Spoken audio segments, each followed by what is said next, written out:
Day 26 na tayo sa ating 60 days of basic networking.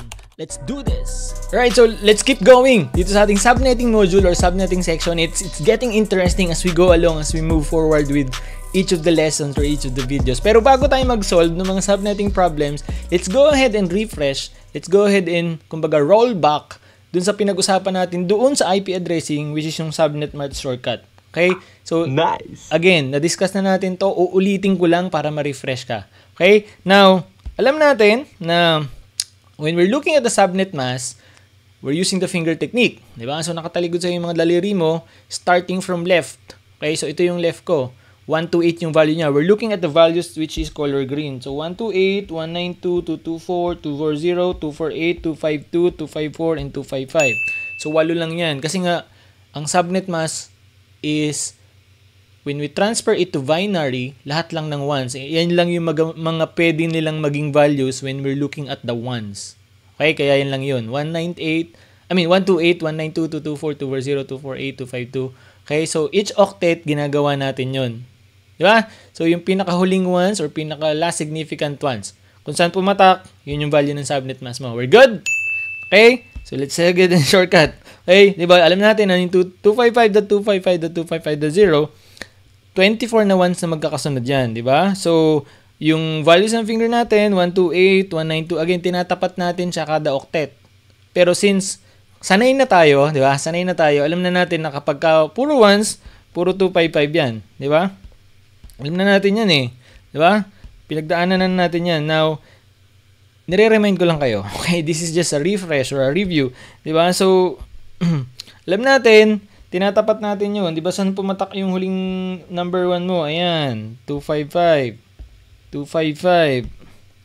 255. Since this is our zeros, so zeros na. Kapag zero, kasi nga, we only look at ones when it comes to subnet mask. Very good? Refresh lang to ha. Baka nakalimutan mo na. Kaya ako ni-refresh. Baka nga kasi nakalimutan mo na.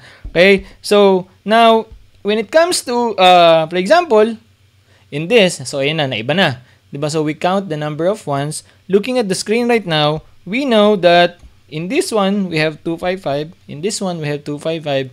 Now, in this one, we only have 4. So, diba? So, saan papatak yun? Yung pang-apat mo.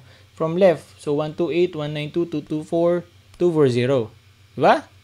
You're getting this? 240. Yung value ng kulay green. Diba? So, 240 papatak yan. Ibig sabihin, 255 pumatak yung isa. 255. This one, pumatak sa pang-apat na daliri mo. Ayun, 240 yung value niya. Siyempre, magiging 0 na to.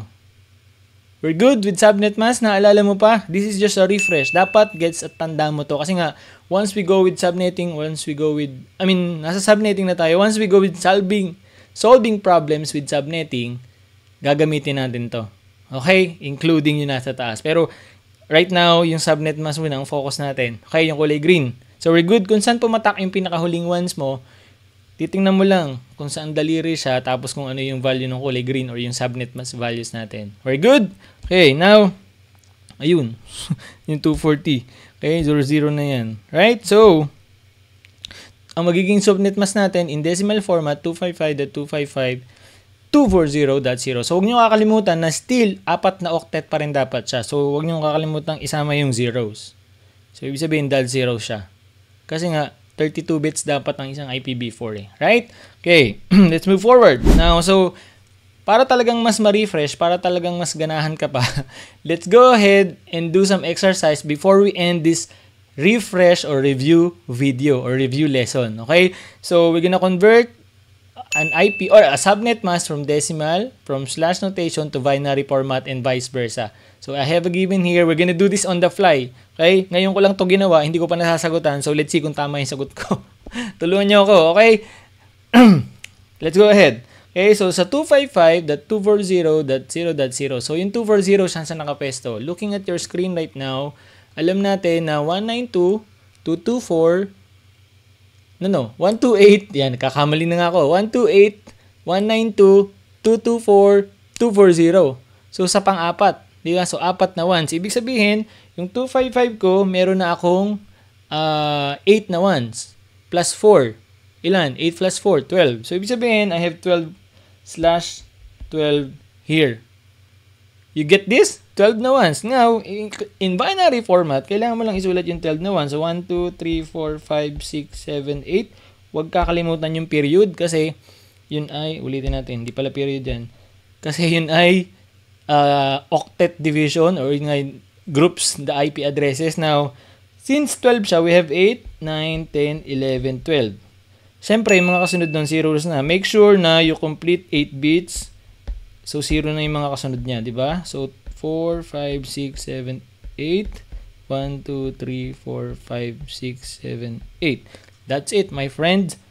12 ones na magkakasunod. When you convert that into decimal or long format na tinatawag, yun yung magiging sagot and then slash notation slash 12. By the way guys, you can also visit our official website which is techacademy.ph, and then from there makikita mo yung mga courses namin. So we have free and premium courses. You can start with the free ones which will give you the same video lessons na nakikita mo dito sa ating 60 days of basic networking. Dinagdagan lang natin yung iba as well as kinurate or inedit natin yung iba para nga mabigyan ka ng at least foundation or fundamentals. Okay, ang kagandahan when you go with techacademy.ph at tinuk mo or kinuha mo yung mga free courses, it comes with certificate of completion kapag natapos mo yung mga courses na yun. So, pwede mo yung gamitin as a reference sa resume mo, lalo na kung ikaw ay nagsisimula pa lang. Again, visit techacademy.ph and then from there, browse our courses. Okay, see you there. Kahit ibalik mo dun sa kulay green natin, start ka dito, kahit i-convert mo yan into decimal, you're gonna get this. In slash notation, you're gonna get this. Okay? We're good na? Na-refresh ka na? Let's go ahead with the second one. Slash 27. Okay? So, start tayo with binary. 27 means 27 na ones na magkakasunod. Di ba? So, 1, 2, 3, 4, 5, 6, 7, 8, dot. 1, 2, 3, 4, 5, 6, 7, 8, dot. Ilan na yan? 16. 1, 2, 3, 4, 5, 6, 7, 8, dot. Ilan na yan? 24. Now, 25, 26, 27. Diba? So, since wala na, zeros na yung mga kasunod niya. 1, 2, 3, ilan ba? 6, 7, 8. 1, 2, 8, 1, 2, 8, 1, 9, 2, 2, 2, 4. 2, 2, 4 yung pangatlo. Ito, 2, 2, 4 yung pangatlo. Ibig sabihin, 255, dot 255, dot 224, 224.0.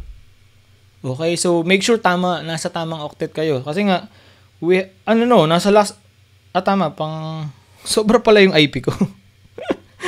Sobra pala, hindi nyo sinabi. Wala na pala to. Okay, last octet lang tayo, so dapat 255 pa rin to. And then, yung last octet is 224. Kasi slash 27 na eh. Ibig sabihin, sa slash 24, meron ka ng 3 groups of ones. Di ba? Oh, kita nyo, nakikita natin yung mga mali natin. Actually, mali ko. Di ba? So, ibig sabihin, sa 24 na ones, meron ka ng 3 groups of 8. Di ba? So, 25, 26, 27, hanggang dito ka lang. Di ba? So, slash 27, 255.255.224. We're good with this. Now, let's go with the third one. So, ilan to? 8 ones, 16 ones, 17. So, kapag tinignan mo siya, slash 17. Now, saan papatak yung pinakaunang daliri mo in our subnet mask?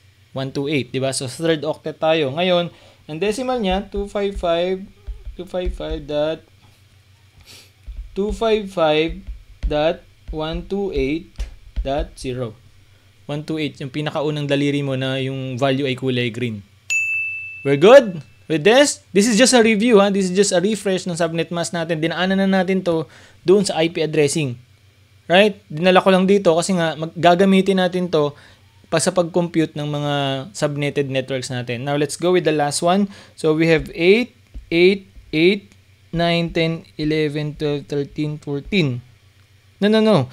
8, 8, edi 24, 25, 26, 27, 28, 29, 30. Okay? So, ibig sabihin, slash 30. Now, ano yung slash 30? So, alam natin na kapag 24, we have 3, 255. Okay? Now, saan papatak yung pang-anim na daliri mo when it comes to our subnet mask or dun sa green. Diba? So, 128, 192, 224, 240. And, anong kasunod ng 240? 248, 252, 254, 255. Pero we're looking at the sixth finger. So, ibig sabihin 2 for 8, ang kasunod niya 252. 252 yung pang-anim. So, ang sagot dyan, 252. Okay, so we do this on the fly. Iba pa to dun sa activity or quiz na ilalagay ko after this lesson. So, make sure you remember the process of how to get the subnet mask from decimal to binary to slash notation. Magigets mo naman yan. Once nakuha mo yung isa, kaya mo nang sagutan yan. Kasi nga, napakadali naman ng proseso natin. This indicates the network's portion in our given IP address. Right? We're good with this. You're following this. Kung hindi mo nasundan, balikan mo lang. I'm sure ako magigets at magigets mo to. This is the simple and easiest way or shortcut on how to learn subnet mask na pwede kong ituro sa'yo. And promise, magagamit mo to in your CCNA in your networking career.